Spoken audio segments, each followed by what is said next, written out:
Hiring is super challenging right now, right? I mean, we got people that just want large sums of money. It's hard to find good people. It's just really, really challenging right now. So, this is part 4 in our 5-part series of how to hire successfully and retain your people for the long term. Stay with me.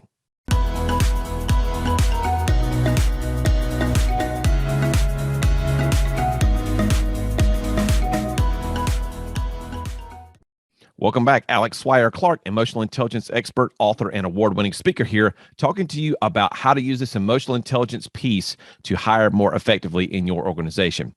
Again, if you're new to the channel, hit that subscribe button. We'd love to have you a part of the team.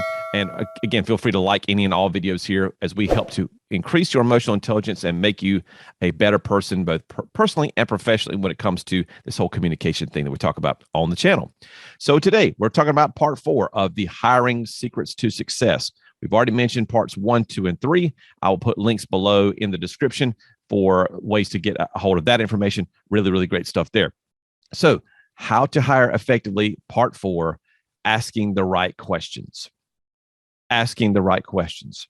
So I'm going to share with you on my screen here a little thing that I like to call a DISC overview that'll take about 30 seconds from a percentages standpoint. If you haven't understood DISC before, or you've never been encountering that, there's all kind of great tools out there that talk about DISC and personality and temperament, things like Strengths Finders and Colby and Enneagram, and all those things are great. So feel free to look up those things, Culture Index, Predictive Index, all great tools.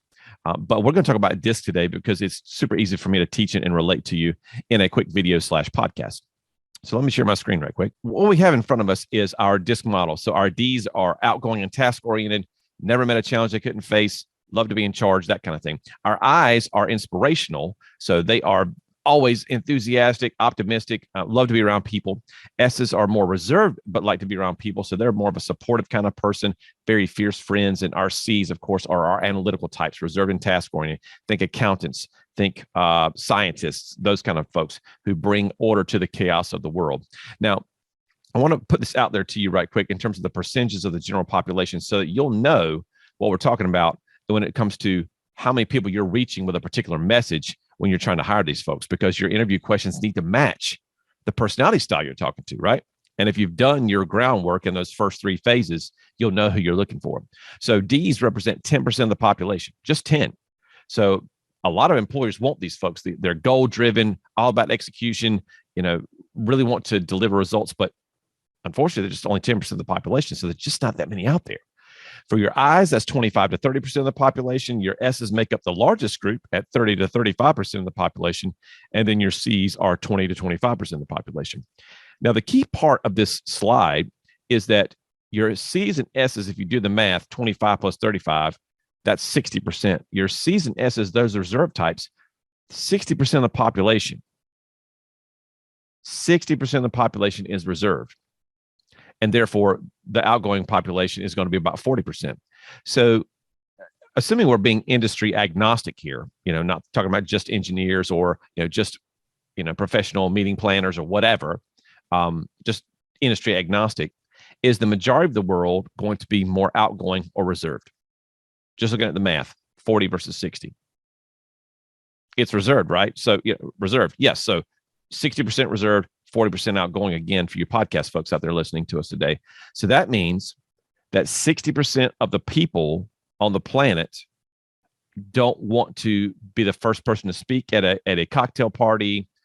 They don't like to talk about themselves very much. But what do most HR people lead with as a rapport building question? Maybe the first question in the interview. It's, tell me about yourself, right? Tell me about yourself. And that is an epic fail. It's just garbage. I mean, it's a bad idea, as my lady from the Golden Girls is saying right here. Tell me about yourself. That's going to work with maybe 40% of the population. So you're going to miss the boat when trying to build rapport in that first part of the interview with 60% of the population if you lead with, tell me about yourself. Because for high S or C, that's very icky. They don't want to toot their own horn and blow their trumpet about themselves. That's just not who they are. So we have to have some tools in place that allow us to ask appropriate questions. And if you go back to our job benchmarking talk that we mentioned about putting people in the role and creating a job benchmarking back in in part 2, we talked about hiring insights. And I want to show you what my tool looks like. So this is my job benchmarking tool that I use. So we go through, we measure a candidate, and let's say that the ideal candidate for the role we're looking for is an SIC. Okay, so an SIC. All right, so as you can see on the graph here, we've got everything is just slightly above average, and then our D is down at 30. The rest of our numbers are 59, 65, and 57. So someone who's close to the middle, and someone who's going to be pretty emotionally intelligent and fairly flexible, depending on the situation in terms of how they behave. So what does that do for us? Well, number one, it allows us to verify, do these words that are on page 2 of my report match what I'm looking for? So those words are kind, optimistic, orderly, correct, enthusiastic, soft-hearted, cooperative, predictable. Do those things match up with what I'm looking for in that job? So yes, yes, yes, yes, yes. Okay, yes, boom. Okay, so now we've validated what we've done as a team to get that benchmark in place. All right. So once we've got that, then we go to page 3. And what's on page 3? The candidate's strengths. Right. So for this SIC, their strengths are that they're supportive and interactive, and they're also perceptive towards others. So when I look into that a little bit deeper, it says supportive and interactive. The candidate is relationship-oriented and nurturing. The candidate tends to be concerned about how others feel and the reasons for their feelings. Okay. Candidate, you usually express ideas with a mindset of suggesting and or encouraging.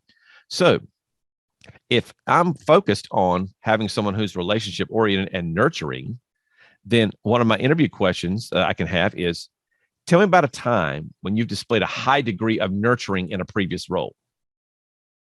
Right? Because I want someone who's nurturing. I've gone through the job benchmark. This tells me what I need to have, and I need someone who's nurturing that role. So ask them that question. Give an example of where you've displayed a high degree of nurturing in a previous role. Now, that is a meaty, to the point question, which is going to be great. Now, that might not be the one that we lead with. So what I'm going to do is I'm going to put a description in the link I'm going to put a link in the description below for how you can get our white paper for our 4 best rapport building questions for each personality style. Okay, 4 best rapport building questions for each personality style. So you can use that to build rapport in the first part of that interview, and then start getting to the meaty questions, which are some of these. And so the second part says perceptive towards others. Candidate has an ability to sense what people are feeling and understand their mindset. The candidate desires to be sensitive and appropriate when dealing with others. The candidate enjoys providing a fun, team-oriented environment where people get along without conflict. So a question that could be related to this is, give me a time in a previous role where you have provided a way for people to have fun and you've removed conflict from a situation. Either of those will be fine. Provided a fun environment or reduced conflict from a situation that was going on. So again, if we're talking about someone who needs to be able to snuff out conflict quickly, that's a question we need to ask, right? So the job benchmark lays into, the types of things we're looking for from a behavior standpoint, and then boom, we've got those questions right there. Then we go to our next page, and our next page has our main motivations, their values of team member, their keys to motivation. So we can ask them questions like, it says in terms of keys to motivation, a leader who sets a good example, complete, clear direction for projects to be completed. So we can ask them a question about, have you ever worked for a boss who just didn't have a good direction, or, kind of led the team in a specific way? And ask those kind of questions so they can reveal to you, yes, that motivation is, or yes, that, or no, that motivation is not important to me. And then we've got how they act best under pressure. So we can do some role playing things, right? So it says that under pressure, they're accepting, they're compassionate, considerate, likable, cooperative, and modest. And we can put that to the test in a role playing situation where you might be a little more assertive or direct in your conversation and see how they respond. And then how others perceive them under pressure. We can ask some questions to that. So this builds your interview question profile in addition to the rapport building questions. And now you've got a good solid 45 minutes to an hour and a half of questions that are really going to hit home to what the job benchmark says, right? And we can ask about skills, but again, I'd rather put people in the role, part 3, before they get the role to test those skills. This talks about temperament and how they're going to respond. Are they going to be a good fit for your culture, et cetera, right? And of course, the job batching benefits for what we're doing are numerous, but when we're putting them in a role and we're doing the job benchmark and then we're asking interview questions, we're going to get higher performance because we're matching them to their role, and people are going to love what they do. And there's going to be increased retention because, again, we're matching them to a role. They're going to get energy from that role, and they're going to love what they do. So they're going to stay, and they're going to have greater employee satisfaction because, again, they love what they do. We've matched them to the proper role. We just haven't said, oh, they're fun. That was a great interview. Let's put them over here. Well, that's great. You may or may not be right, but you haven't used any objective data to help substantiate why that is that you're putting them in that role, right? Does that make sense? So higher performance, increased retention, and greater employee satisfaction. That's what we're all looking for. I mean, in any situation like that. So in terms of your interview questions, use a job matching tool that's going to help you kind of construct those questions, and each different role should have its own set of questions. Now, maybe you're asking the same opening question or two to every person that you hire, but the more specific that you can be in terms of hitting their personality style from the rapport building phase in that first 10 to 15 minutes of the interview, to then asking questions that are directly related to that role that come from, times in their past experiences where they can show you where they've displayed a high degree of integrity, or they've taken initiative, or whatever those things that you value as a company are going to matter. That's not even talking about core values, which you should have already addressed, way back when in the first step of that interview process. So all these things mesh together until we have a super solid process, right? So we've covered all of our bases, core values. So we make sure we have that long-term culture match. We talk about the job description and the job matching, getting them in the right role, creating that role, and making sure we're hiring to that role. And then we're putting people in the role before they actually get it, making sure they can do what their resume says they can do. And then we actually get to the interview questions themselves.